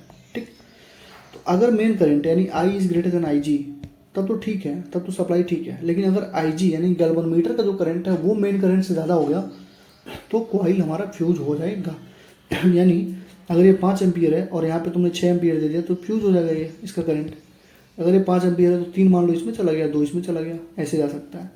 ठीक है, अगर अमीटर का रेजिस्टेंस पूछेगा, अगर हम पूछ लिया रेजिस्टेंस ऑफ अमीटर तो कहोगे जी इंटू एस अपन जी प्लस एस, यानी जी हमारा क्या है गैल्वेनोमीटर का, जी का वैल्यू होता है आर जी इंटू एस अपन आर जी प्लस एस बोल दो या जी इंटू एस अपन जी प्लस एस कर दो। ठीक, अगर आइडियल अमीटर की बात करोगे तो उसका रेजिस्टेंस होता है 0, तो आइडियल अमीटर का रेजिस्टेंस तो 0 होता है। तो अगर आइडियल अमीटर का क्वेश्चन पूछेगा तो तुम लोग उसको वायर से रिप्लेस करना, जैसे आइडियल अमीटर था यहाँ पे ऐसे अमीटर लगाओ, उसको तोड़ के ऐसे वायर लगा देना, सिंपल। अगर करंट को n टाइम्स बढ़ाना है, अमीटर करंट नापता है ना, तो उसको अगर n टाइम्स बढ़ाना है तो जो शंट की वैल्यू होगी वो आर जी अपन एन माइनस वन यानी कि जी अपन एन माइनस वन यानी कि गैल्वेनोमीटर का जो रेजिस्टेंस है अपन एन, जितना टाइम बढ़ाना है उसमें से 1 घटा दो। वोल्ट मीटर अगर बना देना है, गैल्वेनोमीटर से वोल्ट मीटर बनाना है तो एक हाई रेजिस्टेंस को सीरीज में जोड़ दो। हाई रेजिस्टेंस को जब सीरीज में जोड़ो, ये देखो हाई रेजिस्टेंस को हमने क्या कर दिया सीरीज में जोड़ दिया, ये एक्सटर्नल रेजिस्टेंस है। तो आइडियल वोल्ट मीटर का आर हमारा इनफाइनाइट होता है, तो ओपन ब्रांच की तरह यानी कि ऐसे टूट जाएगा, ब्रांच ही टूट जाएगा, करंट ही पास करना बंद कर देगी। तो यहाँ से जो पोटेंशियल निकलेगा वो निकलेगा बी इसका क्या होता है आई इंटू आर, तो पोटेंशियल कितना होगा आई जी जो करंट इसमें जा रही है यानी टोटल आर यानी R G plus A R हमको अननोन होता है। ठीक है, यही हम लोग जोड़ते हैं। तो resistance of voltmeter G plus S के बराबर होगा, बहुत हाई हो जाएगा। अगर वोल्टेज को एन बढ़ाना है तो आर एक्सटर्नल क्या होगा N minus one into G, N minus one into G हो जाएगा, N minus one into R G हो जाएगा। ठीक है, यानी वोल्टेज को बढ़ाना तो ये फॉर्मूला लगा दो उतने टाइम्स, और करंट में इतना बढ़ाना तो इतने टाइम्स लगा दो। ठीक है, अगर वोल्ट मीटर को मीटर में ही कन्वर्ट करना है तो जो एस का वैल्यू होगा we G upon I minus आई जी हो जाएगा। ये अलग केस है, अभी तक पूछा तो नहीं है कभी। और आई जी इंटू आर जी हो जाएगा आई माइनस आई जी इंटू एस। वोल्ट मीटर दोनों कॉन्सेप्ट है, चेंज करना बोल सकते हो या ना बोलो कोई दिक्कत नहीं, लेकिन वोल्ट मीटर जहाँ दोनों एक साथ दिख जाए, जैसे देखो ये जी है ये एस था हमारा, तो जी था एस था, रुक जाओ एस इज कर लो V G upon M S I G था ना, ये फॉर्मूला बस इसके लिए अप्लाई कर देना। ये तो सिंपल सा फंडा है, इसमें जितना पोटेंशियल होगा इतना पोटेंशियल इसमें होगा, इसमें पोटेंशियल कितना होगा आई जी इंटू आर जी होगा, इसमें पोटेंशियल कितना होगा तो मैं समझा देता हूँ, रुक जाओ।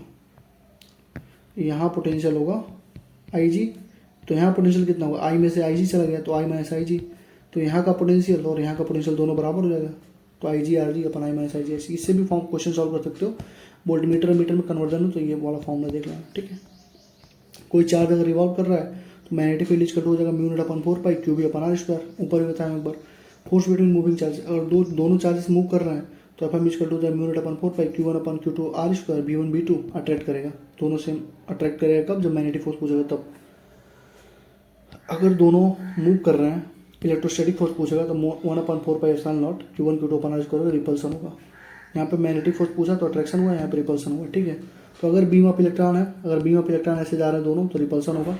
करंट कैरिंग कंडक्टर है, करंट कैरिंग कंडक्टर है तो क्यू नॉट तो जीरो हो जाएगा, लेकिन मैग्नेटिक जो होगा उसमें अट्रैक्शन वन होगा और ऑफ इलेक्ट्रिक फोर्स जीरो हो जाएगा। ऑफ इलेक्ट्रिक फोर्स जीरो होने की वजह से ही क्यू नॉट जीरो है तो फोर्स हमारा इलेक्ट्रिक फोर्स जीरो हो जाएगा, बस मैग्नेटिक वाला जो होगा उससे अट्रैक्शन होगा। ठीक, केस नंबर 3 क्या है, करंट कैरिंग कंडक्टर और बीम तीनों इंपॉर्टेंट है। बीम ऑफ इलेक्ट्रॉन हुआ तो रिपल्सन हुआ, कंडक्टर है तो अट्रैक्शन हुआ।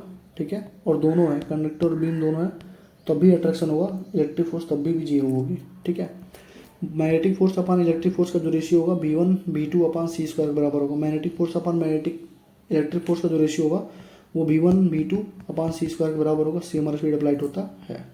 फोर्स हमेशा जज करते हैं इलेक्ट्रिक फोर्स की वजह से, फोर्स हमेशा कौन सा फोर्स जज करता है, इलेक्ट्रिक फोर्स ही जज करता है, मैग्नेटिक फोर्स नहीं करता है, क्योंकि रिपल्सन ही एक्चुअल प्रॉपर्टी है किसी भी फोर्स को जज करने का, तो रिपल्सन। ठीक है, एफ ई अपन एफ एम लगभग ग्रेटर देन 1 होता है, इसलिए एफ ई यानी कि इलेक्ट्रोस्टैट फोर्स जो होता है अगर ज़्यादा हो जाएगा एफ एम से तो वहाँ पे अट्रैक्शन ही होती है, वहाँ पर अट्रैक्शन ही होती है। बार मैग्नेट मैंने अभी तुम्हें बताया था कि साउथ से इंटर करती है नॉर्थ, यानी साउथ से नॉर्थ की तरफ इसकी फील्ड होती है, तो बार मैग्नेट है।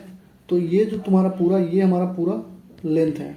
ठीक है, लेकिन हमको एल पी लेना पड़ता है, यानी ये साउथ से नॉर्थ जहाँ लिखा होगा वो हमारा एल पी होगा, यानी लेंथ ऑफ पोल वाला वो बराबर ही होता है, तो ये लेंथ ऑफ पोल होता है, तो एल पी से ही सॉल्व करते हैं हम लोग।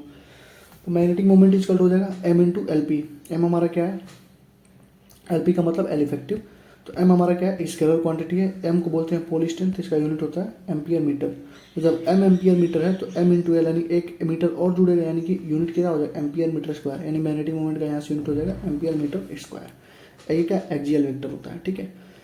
अगर किसी बार मैग्नेट को तुमने डिफरेंट शेप में तोड़ दिया, डिफरेंट शेप कन्वर्ट कर दिया, तो जो नया मैग्नेटिक मोमेंट बनेगा वो क्या बनेगा, M sine theta 2 upon theta by 2, M sine theta 2 upon theta by 2। लेकिन तुमने अगर शेप जब चेंज कर दिया तुमने, तो पोल स्ट्रेंथ अभी भी सेम रहेगा, पोल स्ट्रेंथ ऑलवेज सेम रहेगा, बट मैग्नेटिक मोमेंट हमेशा डिक्रीज करेगा। पोल स्ट्रेंथ अभी भी सेम है, मैग्नेटिक मोमेंट ही बस डिक्रीज करेगा, ठीक है। अगर मान लो ऐसे किसी शेप में आ गया, ऐसे शेप में, तो एम डैश जो होगा वो एम साइन थीटा बाई 2, यानी कि एक ही थीटा है ना, तो M dash equal to M sine theta by 2 हो जाएगा। और डिफरेंस शेप में जब तुम कन्वर्ट करोगे तो M sine theta by 2 upon theta by 2 भी कर सकते हो। ये वाला केस इसी वाले केस में लगता है, बाकी केस में ये लगा देना, आंसर आ जाएगा। ये नहीं लगा रहे हो, यही लगा दोगे तभी आंसर आ जाएगा। तो पहले ट्राई करना, प्रायोरिटी अगर देना हो तो पहले ट्राई करना इसको, ठीक है। पहले इसी सॉल्व कर लेना, इसी से आंसर आ जाएगा, ठीक है। पोल स्ट्रेंथ हमेशा सेम होगा, मैग्नेटिक मोमेंट ऑलवेज डिक्रीजेज, ठीक है, अगर शेप में कन्वर्ट करोगे तो।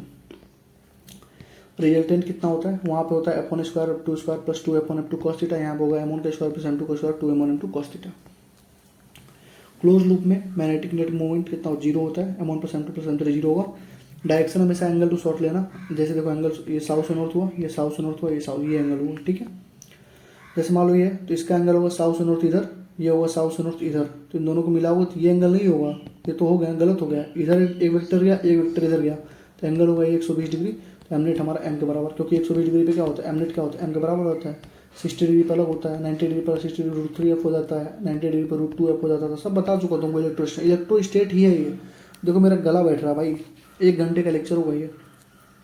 मैग्नेटिक मोमेंट जो होता है inversely proportional to number of turns का होता है, और जो एन टर्न्स जितना कम रखोगे मैग्नेटिक मोमेंट उतना मैक्सिमम होगा, क्योंकि इनवर्सली प्रोपोर्शनल टू टर्न्स होता है, ठीक है। बार मैग्नेटिक का जो मैग्नेटिक फील्ड होता है वो केवल मूविंग चार्जेस पे ही अपनी फोर्स दिखाता है, यानी बार मैग्नेट का जो मैग्नेटिक फील्ड होगा वो केवल मूविंग चार्जेस पर ही अपनी दबदबा दिखाएगा, अपना फोर्स दिखाएगा। बाकी अगर चार्ज रेस्ट पे है तो मैग्नेटिक फोर्स अपने आप जीरो हो जाएगी, ठीक है। बार मैग्नेट है मोनोपोल्स, देखो बार मैग्नेट को कितनी बार भी ऐसे ऐसे कट करोगे तो तुमको नॉर्थ और साउथ हमेशा दिखेंगे, क्योंकि मोनोपोल्स मतलब केवल साउथ या केवल नॉर्थ, ऐसा एग्जिस्ट नहीं करता, यानी मोनोपोल्स डू नॉट एग्जिस्ट। तो वर्टिकल लेंथ कटिंग, यानी वर्टिकल लेंथ कटिंग मतलब ऐसे काट दो, तो अगर तुमने 2 पार्ट में कर दिया आधे आधे में, तो एम न्यू क्या हो जाएगा, m/2 हो जाएगा, और सेंटर पे जो उसका जो मोमेंट ऑफ इनर्शिया हो जाएगा I/8 हो जाएगा, ठीक। यानी कि पोल स्ट्रेंथ सेम रहता है, यानी तुमने अगर ऐसे काट दिया वर्टिकली में तो पोल स्ट्रेंथ तो सेम रहेगा, लेकिन n पार्ट में तुमने काटा तो मैग्नेटिक मोमेंट m/n हो जाएगा। जैसे 2 पार्ट में काटा तो m/2 हो गया, n पार्ट में काटोगे तो m/n हो जाएगा। About centre moment of inertia I/8 हो जाएगा।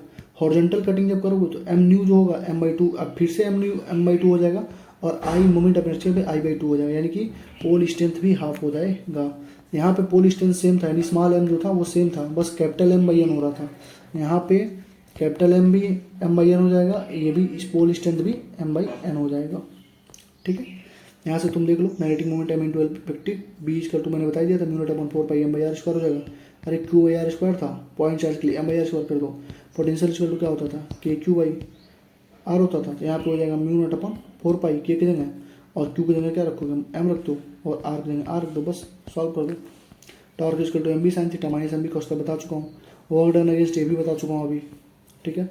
एफ मैग्नेटिक फोर्स का μ0/4πm1m2/r², जैसे k q1 q2/r² होता था, तो यहाँ पे क्या लिखो, बस जो इलेक्ट्रोस्टैटिक फोर्स का मामला था उसी को फॉर्मूले को अप्लाई करो। मैं लिख दे रहा हूँ, इलेक्ट्रो के फॉर्मूले को अप्लाई करो, ठीक है।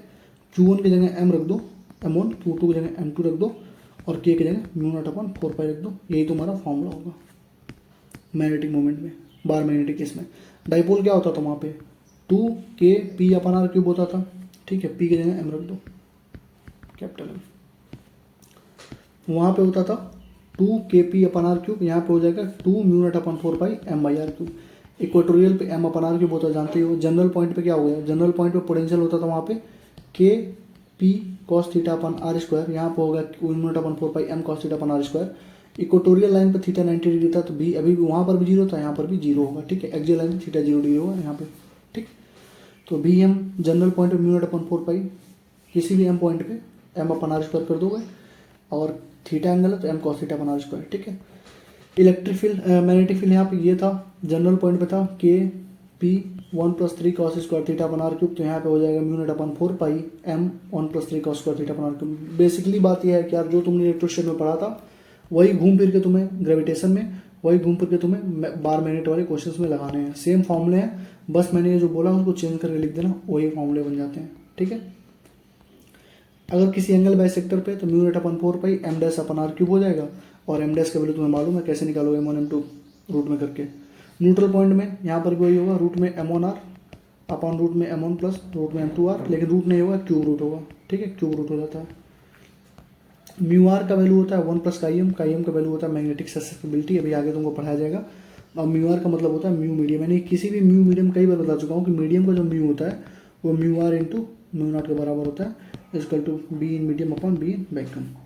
डायरेक्शन अगर बात करोगे तो जियोमेट्रिक साउथ से लेकर जियोमेट्रिक नॉर्थ तक की होती है बार मैग्नेट की, मैग्नेटिक नॉर्थ से मैग्नेटिक साउथ होती है, और बाहर से अंदर की तरफ। तो एंगल ऑफ डिक्लिनेशन क्या होता है, geographic meridian and magnetic meridian, इन दोनों के बीच का जो एंगल होता है उसको बोलते हैं एंगल ऑफ डिक्लिनेशन, और सेंटर ऑफ अर्थ पे 11.5 डिग्री के आसपास होता है। अब दूसरा एंगल ऑफ इंक्लिनेशन, वो डिक्लिनेशन था, ये इंक्लिनेशन है, इसी को एंगल ऑफ डिप भी बोलते हैं, डिप्रेशन बोलते हैं। ये मैग्नेटिक नॉर्थ या मैग्नेटिक साउथ पे होता है। ये देखो, ये जो था एंगल ऑफ डिक्लिनेशन वो जियो दिख रहा है ना, जियो मैग्नेटिक मेरिडियन, ये मैग्नेटिक मेरिडियन, और ये मैग्नेटिक नॉर्थ मैग्नेटिक साउथ के बीच में होता था। मैग्नेटिक नील जो होते हैं हमेशा परपेंडिकुलर, यानी कि ऐसे अगर कोई सरफेस है तो तुम देखोगे इस सरफेस के पास ये लगभग परपेंडिकुलर एंगल बनाएगा। ठीक है, जैसे प्लस वाला और माइनस वाले जो चार्ज थे वो जैसे प्लस से कोई चीज़ रेडिएट हो रहा था 90 डिग्री पे, तो ऐसे ये भी सरफेस पे 90 डिग्री के आसपास होता है। तो पोल्स पे जो एंगल ऑफ इंक्लिनेशन या एंगल ऑफ डिप जो होगा वो 90 डिग्री हो जाएगा। इक्वेटर पे क्या होगा, 0 डिग्री होगा। पोल्स पे कितना होगा, पोल्स पे हो जाएगा 90 डिग्री, और इक्वेटर पे कितना होगा, 0 डिग्री। इक्वेटर पे कितना होगा, 0 डिग्री। ठीक, तो इलेक्ट्रिक फील्ड है, इलेक्ट्रिक फील्ड क्या होगा, रूट में BV स्क्वायर होगा प्लस BH स्क्वायर हो जाएगा। अगर जैसे दो कंपोनेंट होगा ना, अर्थ के फील्ड का दो कंपोनेंट होगा, एक वर्टिकल फील्ड होगा, ये हॉरिजॉन्टल फील्ड होगा। ये डेल एंगल पे है, इसको बोलते हैं एंगल ऑफ डिप, ये हमारा BE यानी अर्थ का फील्ड हो गया। तो जो BE होगा वो BV का स्क्वायर प्लस BH का स्क्वायर हो जाएगा यहाँ से रूट में। और ट्रू एंगल ऑफ डिप पूछेगा तो BV अपॉन BH, true angle of dip पूछेगा तो vertical magnetic field upon horizontal magnetic field कर दोगे। फॉल्स पूछेगा तो vertical magnetic field upon BH cos theta upon BH cos theta करोगे, यानी कि यहाँ से हो गया tan del upon cos theta, tan del upon cos theta. ठीक है, अगर डेल का वैल्यू पॉजिटिव आ गया, यानी कि एंगल ऑफ डिप का वैल्यू पॉजिटिव है, इसका मतलब नॉर्दर्न हेमिस्फीयर है, और नेगेटिव है तो साउदर्न हेमिस्फीयर है। ठीक है, टेंजेंट लॉ जो होता है वो बोलता है कि जो एक्सटर्नल मैग्नेटिक फील्ड होगा वो horizontal magnetic field into tan theta के बराबर होगा। ठीक है, इसको ध्यान रखना। और टेंजेंट ये देखो cot square del equal to cot square del 1 plus cot square del 2, ये फॉर्मुला होता है, इसको बस याद रखना, PYQ वगैरह में तुम्हें ये मिल जाएगा। ठीक है, टेंजेंट गैल्वेनोमीटर में क्या होता है, mu not NI upon 2R, जो सेंटर पर फील्ड होगा वो BH tan थीटा के बराबर होता है। BH tan थीटा क्या है, एक्सटर्नल मैग्नेटिक फील्ड, और एक्सटर्नल मैग्नेटिक फील्ड का ही तो ये फॉर्मुला है, mu not I upon 2R। ऐसे सेंटर पे क्या होता है, mu not I upon 2R होता है, तो I इसका 2 हो जाएगा K इंटू tan थीटा, के हमारा क्या गैल्वेमेट्रिक कांस्टेंट है या रिटार्डेशन फैक्टर है। न्यूट्रल पॉइंट यहाँ से पूछोगे तो इक्वेटोरियल पे न्यूट्रल पॉइंट क्या होगा, mu not upon 4 pi M upon D cube होगा। एक्सियल पे 2M हो जाएगा, एक्सियल पे क्या हो जाएगा, 2M अपॉन D क्यूब हो जाएगा। Intensity of magnetising field, intensity of magnetising field है, इसको H से दिखाते हैं। H का वैल्यू होता है external magnetic field upon mu naught. ठीक है, इसका जो होगा एम्पियर मीटर होगा या न्यूटन पर मीटर होगा। CGS में 1 अरिस्टेड जो होता है 80 एम्पियर पर मीटर के बराबर होता है। ये इंटेंसिटी ऑफ मैग्नेटाइजिंग फील्ड था, ये इंटेंसिटी ऑफ मैग्नेटाइजेशन है, इसको I से दिखाते हैं। I इक्वल टू होगा BH अपॉन म्यू नॉट, ये था B external upon mu naught, ये हमारा कितना होगा BH अपॉन म्यू नॉट होगा। ठीक है, इसको M अपॉन यानी पोल स्ट्रेंथ अपॉन एरिया से भी दिखा सकते हो, यानी कि magnetic moment per unit volume भी बोल सकते हो, या B induce upon mu naught भी बोल सकते हो। ठीक है, इसका भी सेम होगा, इसका भी सेम होगा, तो मतलब इसका भी मतलब ऊपर वाले की जैसा ही यूनिट होगा। और मैग्नेटिक परमिबिलिटी जो होता है उसको म्यू बताते हैं, म्यू इक्वल होता है बी अपॉन एच, यानी magnetic field upon B, magnetic field upon intensity of magnetising field. Magnetic permeability होता है, थोड़ा सा मतलब बोलने वाले टर्म्स है, थोड़ा अच्छे से देखना। ठीक, काईएम को बोलते हैं मैग्नेटिक ससेप्टिबिलिटी, ये यूनिटलेस होता है, इसका वैल्यू होता है I अपॉन एच, यानी कि intensity of magnetisation upon intensity of magnetising field ratio के बराबर होता है। इक्वल टू होता है B induce upon B external equal to mu R minus 1। Power नहीं है ये, इसको बढ़िया ले देता हूँ मैं, म्यू आर माइनस 1 होता है। ठीक, ये वाइब्रेशन मैग्नोमीटर है, टाइम पीरियड हो जाएगा 2 पाई अंडरूट में I upon M into BH। BH हमारा होगा, B नहीं होगा, BE भी नहीं होगा, BV भी नहीं होगा, BH होता है, इसको ध्यान रखना। ठीक है, और I का वैल्यू होता है 1/12 ml स्क्वायर हो जाएगा, moment of inertia value vibration magnetometer के केस में। ठीक है, अगर n सेगमेंट में तुमने कट कर दिया तो आई डैश जो होगा moment of inertia I upon N cube के बराबर हो जाएगा, एम डैश हमारा एम अपन एन हो जाएगा, टाइम पीरियड भी टी डैश अपन एन हो जाएगा, यानी एम बाई एम भी एन टाइम्स घटेगा, टी भी एन टाइम्स घटेगा, आई हमारा I upon N cube time घटेगा। सम पोजीशन यानी कि दोनों का डायरेक्शन अगर सेम डायरेक्शन में तो एम नेट हो जाएगा I one plus M two, I net हो जाएगा I one plus I two. Different position एक इधर डायरेक्शन एक इधर डायरेक्शन में हो तो एम नेट हो जाएगा M one minus M two, I net अभी भी I one plus I two. Moment of inertia दोनों केस में ऐड होगा, बस सम पोजीशन में ये प्लस हो जाएगा मैग्नेटिक मोमेंट, इसमें माइनस हो जाएगा।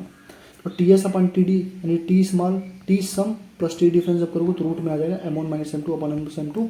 क्यों? क्योंकि इनवर्सली पॉजिटिव मास है रूट में, तो ऊपर चला जाएगा डिफरेंस वाला, नीचे चला जाएगा सम वाला।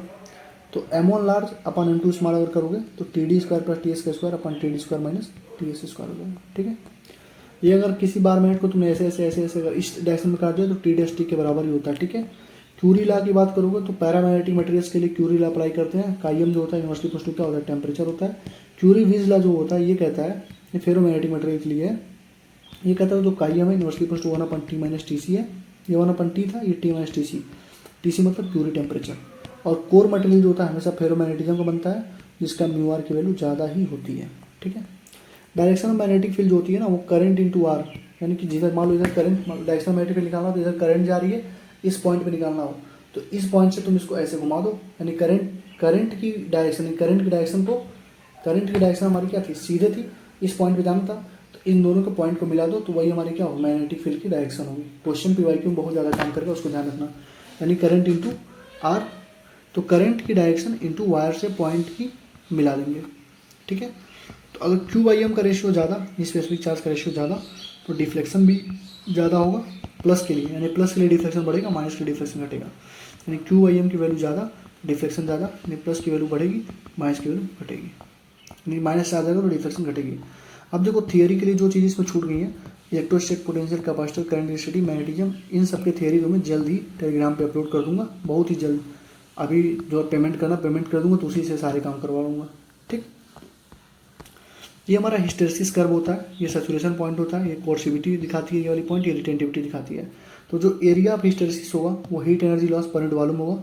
किसी भी मटेरियल का कोर्सिविटी ज़्यादा इसका मतलब हार्ड सब्सटेंस है यानी स्टील है, किसी भी मटेरियल का कोर्सिविटी कम यानी सॉफ्ट सब्सटेंस यानी सॉफ्ट आयरन है। ठीक है, सॉफ्ट आयरन हम लोग किसमें यूज़ करते हैं, इलेक्ट्रोमैग्नेट में।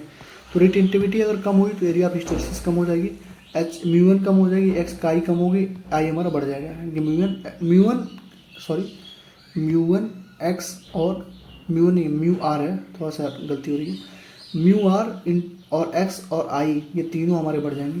ठीक है, कब, जब रिटेंटिविटी कम होगी तो एरिया ऑफ हिस्टेरेसिस कम होगी, बाकी ये तीनों बढ़ जाएंगे। लास्ट चीज़ पैरा फेरो डाया, पैरा में काइम ग्रेटर देन 0 होगा, म्यू आर ग्रेटर देन 1 होगा, फेरो में बहुत ज़्यादा होगा, म्यू आर बहुत ज़्यादा 1 से ज़्यादा होगा, डाया में निगेटिव हो जाता है, mu R is less than 1 हो जाता है। ठीक है, तो अगर पूछे कि where is mu R is less than 1 किससे केस में, तो डाया केस में, और डायामैग्नेटिक केस में जो म्यू डी होता है, ये मैग्नेटिक डायपोल मोमेंट होता है, वो भी 0 होता है, क्योंकि इसमें अनपेयर्ड इलेक्ट्रॉन होते ही नहीं है, सारे पेयर्ड होते हैं। ठीक है, तो पैरा और फेरो ये दोनों वीकली अट्रैक्ट करते हैं, और मूवमेंट अगर देखोगे तो ये क्या करते हैं, वीकर टू स्ट्रॉन्गर, मान लो ऐसे मैग्नेट रख दोगे तो ये वीक फील्ड से स्ट्रॉन्ग फील्ड की तरफ चले जाएंगे। कौन, पैरा और फेरो अट्रैक्ट करेंगे और वीकर टू स्ट्रॉन्गर मूवमेंट करेंगे। डाया वाला वीकली रिपेल्ड होगा और मूवमेंट जो होगा स्ट्रॉन्गर टू वीकर होगा। ठीक है, क्यूरी लॉ बता दिया हूँ, क्यूरी टेम्परेचर बता दिया हूँ। क्यूरी टेम्परेचर क्या होता है, जब कोई भी फेरो चेंजेस होता है पैरा में, यानी फेरोमैग्नेटिक मटेरियल जब चेंज होता है पैरा में, उसको बोल देते हैं हम लोग क्या, क्यूरी टेम्परेचर। तो पैरा के लिए जो काइम और टी ग्राफ बनता है ऐसे बनता है, फेरो के लिए ऐसे बनेगा क्योंकि टी सी आ जाएगा ना, टी माइनस टी सी होता है ना, ये बन जाएगा। और डाया के लिए ये देख रहे हो कांस्टेंट हो गया, यानी कि डाया के लिए जो काई की वैल्यू होती है वो does not depend on temperature, so it is associated with the orbital motion. क्यों नहीं होती है, क्योंकि वो ऑर्बिटल मोशन के साथ एसोसिएटेड होती है। और आई और एस ग्राफ ये बनेगा पैरा के लिए, ये बनेगा फेरो के लिए, ये बनेगा डाई के लिए। ठीक है, तो ये हमारा चैप्टर हो गया खत्म। लाइक कमेंट शेयर सब्सक्राइब कर देना। नोट्स और पीडीएफ्स के लिए यहाँ टेलीग्राम चैनल ज्वाइन कर लो। देख रहे हो 1 घंटे का नोट्स, 1 घंटे का लेक्चर हो गया, तो मुझे कितना टाइम लगेगा होगा इसको बनाने में, मुझे मिनिमम 8 से 9 घंटे लगे थे, क्योंकि 4 घंटे जब मैं बैठा था तो अभी आधा बना हुआ था। तो 8 से 9 घंटे में ये पीडीएफ बनकर तैयार हुई है। और ये कंटेंट तुम पूरे यूट्यूब पे खोज लेना, 8-8 10-10 घंटे के लेक्चर देखना, उसमें भी ये चीज़ें तुम्हें नहीं बताई जाएंगी। ठीक है, तो ये मूल कॉन्सेप्ट हम लोगों ने नीट अवतार सीरीज में सारा फिजिकल निपटा दिया है, और फिजिक्स में हम लोग बैठ चुके हैं, फिजिक्स भी निपटा देंगे पूरा। ये नीट अवतार सीरीज हमारा, इसको लाइक कमेंट शेयर और सब्सक्राइब करो। तुम्हारे शेयर और सपोर्ट से ही मुझे ऊर्जा मिलती है, मैं काम करता हूँ। सुबह उठ के काम कर रहा हूँ, सब सो रहे हैं लेकिन मैं काम कर रहा हूँ, अभी कुछ लोग उठे हुए हैं। ठीक है, और दूसरी चीज़ कि जो 80 इंपॉर्टेंट टॉपिक्स की वीडियो है उसके लिए मैंने 200 रुपीज़ पर हेड कर दिया है। तो अगर तुम लोग सफिशियंट उसको पे करो और अपना मतलब उससे 120 प्लस तो नंबर आएंगे ही आएंगे, उससे बढ़ भी सकते हैं क्योंकि मैं इतने सारे टेस्ट सीरीज वगैरह करा दूंगा उनको, नंबर तो अपने आप बढ़ेंगे। एक डेडिकेटेड वीडियो इस पर भी आ जाएगी 5-10 मिनट की इन्फॉर्मेशन वाली। तो 200 रुपीज़ कोई ज़्यादा नहीं है यार, इतने में लोग चाय जो सिगरेट पीते हैं उतना सिगरेट पी लेते हैं, बट 200 में अगर तो मैं सब कुछ दे रहा हूँ। मैं फ्री में, पहले तो फ्री में ही करने वाला था, लेकिन तुम लोगों ने सपोर्ट नहीं दिखाया, तुम लोगों ने सपोर्ट नहीं दिखाया, उसका खामियाजा ये है कि अब जो लोग एक्चुअल में जिनको नीड है वो लोग नहीं कर पाएंगे उसको, ठीक है। तो चलो मिलते हैं नेक्स्ट वीडियो में, थैंक यू।